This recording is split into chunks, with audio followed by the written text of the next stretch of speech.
Vous êtes super nombreux à me dire que ce soit dans mes lives, dans mes messages privés ou alors sous les commentaires des vidéos, mais Cypog, moi j'y connais rien la MotoGP, je suis pas du tout dans l'univers des sports mécaniques, ou alors je connais la F1 de loin ou encore de près. Est-ce que tu peux nous expliquer les bases de la MotoGP? Et c'est vrai qu'il existe déjà plein de vidéos qui t'expliquent comment fonctionne le format d'un week-end en MotoGP, le format, les équipes, tout ça, mais aujourd'hui je vais en faire une vidéo à ma sauce. Et pour cela on va partir de la F1 comme point de comparaison, parce que si même vous connaissiez la F1 de loin, avec Verstappen, Hamilton, Ferrari, Red Bull, McLaren, vous avez déjà quelques clés pour comprendre la MotoGP. Et vous allez voir, c'est pas si différent que ça. Enfin, si, c'est totalement différent. Mais vous allez vite comprendre où je vais en venir. Et c'est ce que je vais vous montrer avec les 5 grandes différences entre la F1 et la MotoGP. Spoiler, c'est pas pour dire qu'il y en a un de meilleur, mais bon, je vais quand même essayer de vous convaincre que la MotoGP c'est autre chose.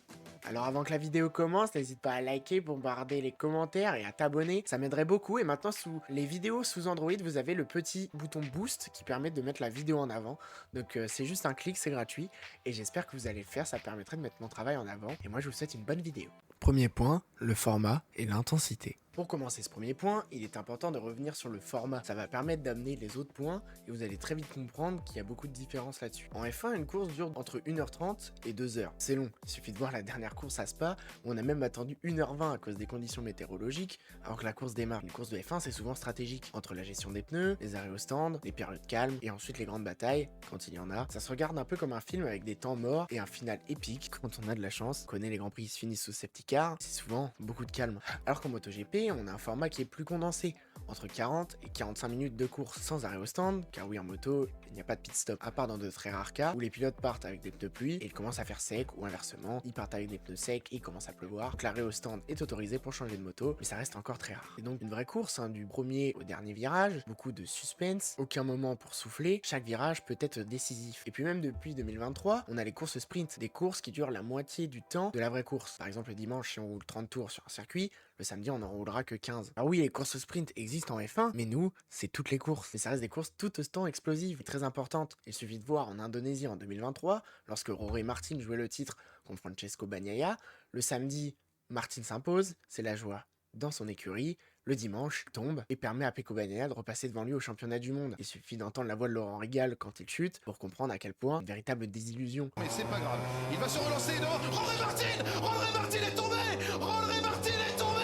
Alors ça, c'est une catastrophe pour le Martinator. Il était tellement loin qu'on n'y pensait même plus. Il avait course gagnée pour tout le monde. Point numéro 2. La bagarre en piste. On arrive sur le point qui est pour moi le plus important et qui s'accorde avec le premier point qu'on vient tout juste d'aborder. Et pourquoi il était important de parler du format pour ensuite parler du spectacle en piste. En F1, on dénombre à peu près 599 dépassements en 2021, soit une moyenne de 27. En 2022, suite au changement de législation qui vise justement à pousser les pilotes à plus se bagarrer en piste, on en dénombre 785, une moyenne de 36. Et la plupart sont dans la zone DRS. Le DRS, c'est un système qui ouvre les roues arrière, permet comme dans Mario Kart d'avoir un petit boost, comme avec les champignons. Oui, c'est très vulgarisé, mais bon bref, c'est à peu près le même système. Vous allez me demander, mais pourquoi on n'a pas plus de batailles?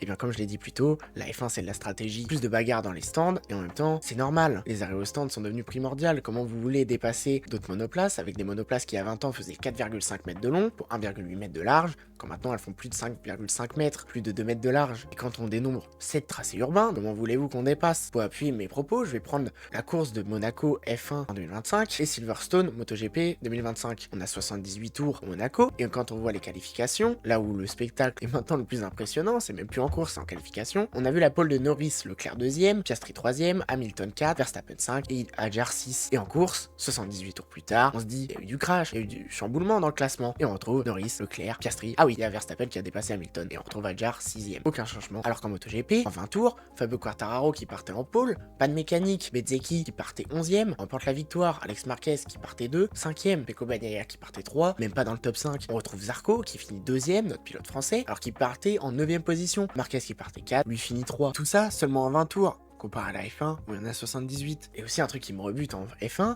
c'est que quand votre coéquipier fait un mauvais arrêt au stand, alors que vous jouez le championnat, et ben on vous demande de laisser passer à la radio. C'est ce qu'on appelle les consignes d'équipe, un truc qu'on ne retrouve pas en MotoGP. Je sais pas, moi je trouve ça rageant, c'est la gagne, c'est pas des gentlemen, c'est la victoire. En tout cas voilà, j'aimerais avoir votre avis, vous les fans de F1 en commentaire, sur est-ce que vous êtes ravis du spectacle ces derniers moments en F1, et est-ce que pour vous, vous êtes heureux quand vous voyez de la bagarre dans les stands, ou pour vous, les courses deviennent de plus en plus ennuyantes. En MotoGP ici, il n'y a pas de DRS, DRS, on n'a pas de boost, on a du Ride Eye Device, qui est un système électronique qui permet de gagner de la vitesse en ligne droite, mais pas besoin d'être collé à un pilote pour l'avoir. Ici, c'est des freinages tardifs, des trajectoires totalement différentes, ou encore des aspirations. Résultat, beaucoup de dépassements, beaucoup de batailles, dû aussi au gabarit plus petit de la moto. À Assen 2018, par exemple, on a dénombré plus de 100 dépassements en un Grand Prix. C'est un sixième de tous les dépassements de toute la saison en 2021 en F1. À Phillip Island, en 2015, on a vu une course avec plus de 52 dépassements. Très changement de leader, c'est tout simplement ahurissant. Et ça rend les courses imprévisibles. Et si vous prenez la Moto 3, la sous-catégorie de la MotoGP, eh bien, suffit de voir cet extrait. Bunches up the pack here, and it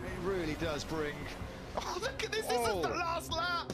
Pick your winner, ladies and gentlemen. Contact between Binder and Sasaki as we go into turn one. Sasaki out of control. How has he managed to stay on board? Regardez toutes ces batailles iconiques avec Rossi versus Biaggi. Rossi versus Gilberno.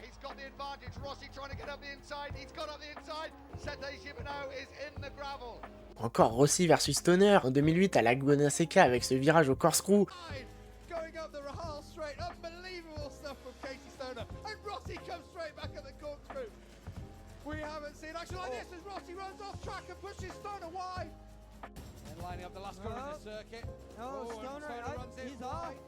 He's going to run it wide onto the gravel. That could be the end of the victory in the United States Grand Prix. A big old wheelie as he crosses the line.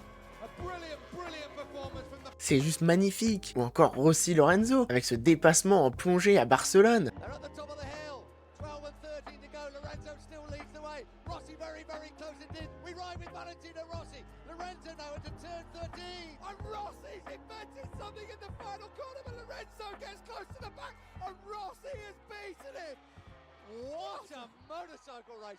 What a Grand Prix. Encore Marquez et Pecco à Aragon, encore en 2021, où Marquez a tenté plus de 7 fois de passer Bagnaia avant de se refaire recouper la trajectoire. Punishing that front end on the Repsol Honda, and he's that he says the fifth move or four. He does it again into five. Can he this time around do it? No, he can't. Bagnaia Kake's got here. Here it comes down the hill. He's thrown Bagnaia. Can he make it? He's wide. Et dernier facteur qui pour moi rend les courses MotoGP encore plus palpitantes et incertaines, ce sont les chutes. Pour être premier à 20 secondes d'avance, ici il n'y a pas que les problèmes mécaniques, il suffit d'une erreur d'inattention, comme on a vu avec Martin tout à l'heure, puis votre course et votre championnat peut être perdu. On se rappelle de Rossi qui tombe en 2006 à Valence dans la dernière manche du championnat du monde et qui laisse le titre filer à Nicky Hayden.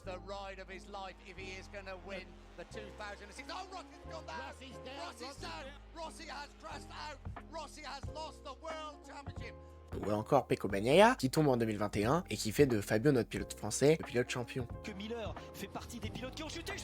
Chute de Miller, c'était... C'est Bagnaia qui a chuté. Fabio est champion. Alors on ne peut pas se réjouir de la chute d'un pilote, mais Fabio Quartararo est champion du monde. Voilà pourquoi, pour moi, le spectacle en piste est plus divertissant en MotoGP. Point numéro 3, la machine ne fait pas tout. Voilà, maintenant que le gros point est passé, on peut revenir sur les points un peu plus petits, moins accélérés dans la voie. En effet, en F1, vous avez beau mettre Hamilton dans une Haas ou Verstappen dans une Williams, ils iront pas chercher le championnat du monde. C'est comme ça, le pilote compte, mais la machine domine tout. En MotoGP, la moto est importante, certes, le pilote est beaucoup plus. Par exemple, avant de partir chez Ducati, arrivait encore à gagner et faire des podiums avec la Honda, alors que aucun de ses coéquipiers arrivait pratiquement dans le top 10. Mais historiquement, l'histoire la plus parlante, c'est Valentino Rossi, qui en 2003 était chez Honda, l'équipe qui gagnait tout. Et tout le monde disait qu'il était champion uniquement grâce à sa moto. En 2004, il fait le pari donc de rejoindre Yamaha, qui n'avait pas été champion depuis 1992, avec Wayne Rooney. La moto était considérée comme une machine de second plan. Résultat, dès sa première saison en 2004, il a remporté 9 des 16 courses. Il bat Honda sur les terrains et fait taire toutes les critiques, et même sur un deuxième titre consécutif en 2005. Claire, il a quitté l'équipe la plus forte pour aller prouver que c'était pas la moto qui le faisait gagner, mais bien son talent. Ça change de certains champions qui partent de la moto qui marche pas pour aller vers la moto qui marche. Je vous rappelle pas quelque chose? Point numéro 4. L'accessibilité et l'ambiance. Sur ce quatrième point, on débarque sur quelque chose qui est en dehors de la piste, parlant de l'ambiance générale des fans et même de l'ambiance générale du sport. On sait, la F1, au fur et à mesure des années, ça a pris une atmosphère de vraiment luxe. On n'a qu'à voir à Monaco, toutes les stars qui sont invitées, tous les influenceurs, tout cet aspect bling bling pour des gens en plus qui n'y connaissent rien. En effet, les passionnés sont de plus en plus délaissés, à moins de claquer un rein pour pouvoir vous acheter un passe paddock à Monaco.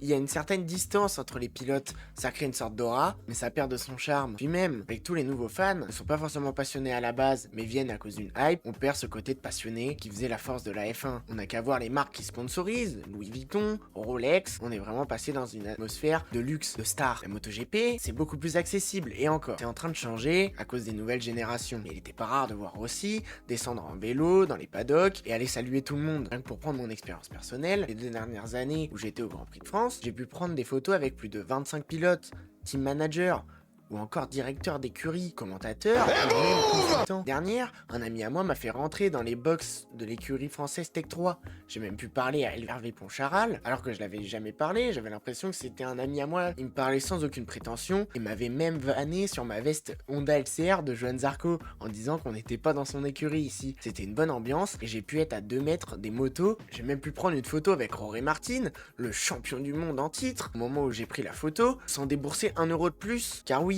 même si cette année-là j'étais en VIP, les photos avec tous les pilotes que vous venez de voir, eh bien je les ai pris à la sortie des paddocks, une zone d'enceinte générale, pas besoin de VIP ou d'extra. Point 5, la nouvelle ère. C'est un point de mise en commun, c'est une nouvelle ère pour la MotoGP, comme pour la F1. Aujourd'hui en F1 c'est McLaren qui domine, MotoGP c'est Ducati. Mais en 2026, un nouveau règlement arrive pour la F1, et en 2027, aussi pour la MotoGP. En MotoGP, c'est des motos plus petites, moins d'aéro, moins d'électronique, plus de ride device, comme je vous parlais tout à l'heure. C'est une nouvelle ère, on espère encore plus que celle de la F1 en 2022. Mais on reviendra sur ce sujet, je vous prépare une petite vidéo sur le nouveau règlement. Mais aussi, Liberty Media, promoteur de la F1, viendra acheter la MotoGP. Dans les prochaines années, on risque d'avoir plus de visibilité, plus de contenu, et même une synergie entre les deux, la F1 et la MotoGP. Même si en ce moment, Liberty Media a plus des décisions catastrophiques que dans le bon sens pour la MotoGP, mais ça on y reviendra dans la vidéo de la semaine prochaine. Alors si vous vous mettez à la MotoGP maintenant, vous pourriez dire que vous êtes arrivé avant tout le monde, et tous les fans qui vont découvrir grâce aux séries Netflix. Bref, à voir, en espérant que Liberty Media ne tue pas notre sport, même si c'est mal parti, qu'on reste une communauté de passionnés et pas de footix de la MotoGP, comme on a pu un peu le voir en F1. On a vu ensemble les différences entre la MotoGP et la F1. Encore une fois, c'est pas pour donner raison à une communauté ou à l'autre, ça n'a rien à voir, parce que la F1 c'est de la stratégie millimétrée, de la technologie poussée à l'extrême, le prestige des plus grands circuits. En MotoGP, c'est de l'adrénaline pure, les bagarres roue dans roue, le souffle coupé à chaque virage. Alors si tu aimes la F1, je te demande pas de choisir, je te demande juste offre-toi un dimanche, une course, et je te jure que tu vas sentir pourquoi autant de gens adorent la MotoGP. Parce qu'au fond, il n'y a pas de meilleur entre la F1 et la MotoGP, le débat est stérile, ce sont 2 façons différentes de vibrer, de vivre la vitesse, de créer de nouveaux souvenirs. Moi, mes premiers souvenirs, c'est avec mon père que j'ai devant la MotoGP. Toi, peut-être, c'est pareil, c'est la F1 qui t'a marqué. C'est très bien comme ça. Alors arrêtons de savoir qui est au-dessus de l'autre. Profitons des deux. Profitons de cette chance incroyable que nous avons d'avoir 2 championnats aussi relevés, qui nous offrent du spectacle, de la passion, des histoires humaines. Et surtout, créons-nous des souvenirs. Parce qu'à la fin, c'est ce qui reste. Les frissons. De la joie. Depuis des années, 71 ans, ça n'était pas arrivé. Et en plus, il s'impose devant Marc Marquez. De la tristesse. Sourire partagé. F1 ou MotoGP, peu importe, ce qui compte, c'est que le dimanche, on vibre ensemble. Si tu veux te lancer dans la grande aventure du MotoGP, n'hésite pas à t'abonner pour ne rien manquer, parce que le MotoGP, c'est au mois de mai ou toute l'année. C'était Cypog et moi je te dis à la prochaine pour une nouvelle vidéo. Ciao ciao. Un MotoGP au mois de mai pour supporter nos petits Français. Voilà.